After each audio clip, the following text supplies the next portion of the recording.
ছেঁড়া গেঞ্জিটাকে সেলাই করে তার উপর ঢলঢলে ফতোয়া পরে সবাইকে নিয়ে ঠাকুর দেখতে যাওয়া লোকটাকে বাবা বলে। এক কৌটা গোবিন্দভোগ চাল আর সামান্য ঘি বাঁচিয়ে রেখে পুজোর মধ্যে একদিন পোলাও রান্না করা মহিলাকে মা বলে।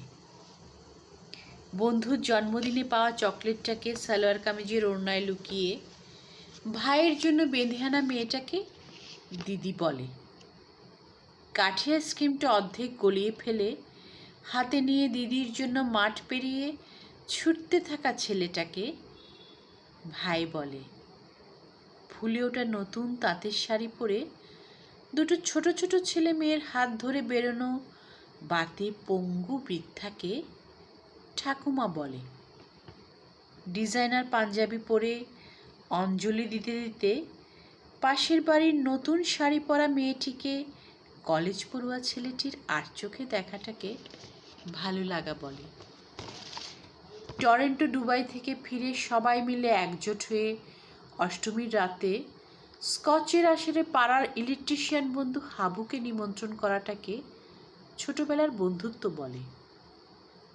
শিল্পীর হাতে 6 মাসের মেহনতে বানানো দুর্গা ঠাকুরটিকে নাড়ি ছিন্ন করে বিক্রি করে সেই টাকায় অনাথ অসহায় পথশিশুদের জামা কাপড় কিনে দেওয়াটাকে মানবিকতা বলে।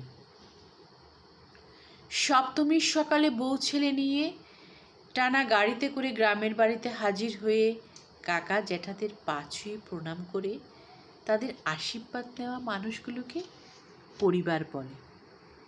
বিশ্বের সবচেয়ে মনোরম আরামদায়ক জায়গা ছেড়ে বিবাহিত মহিলারা এই কয়দিন যে বাড়িটাকে স্বর্গ বলে মনে করে সেই বাড়িটাকে বাপের বাড়ি বলে।